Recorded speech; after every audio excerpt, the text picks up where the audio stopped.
You are looking at Julian's pronunciation guide, where we look at how to pronounce better some of the most mispronounced words in the world, like this other curious word. But how do you say what you're looking for today?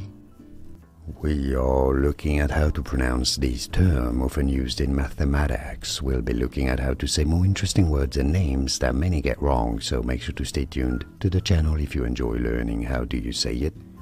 Nth. Nth. Easy. The letter N and then the TH sound with your tongue between your teeth. Like and subscribe if you found this video useful, and remember, Nth. And now you know. Here are more videos on how to pronounce more confusing words and names too many mispronounced. Like this video if you found it useful. I appreciate your support. I'll see you soon, and thanks for watching.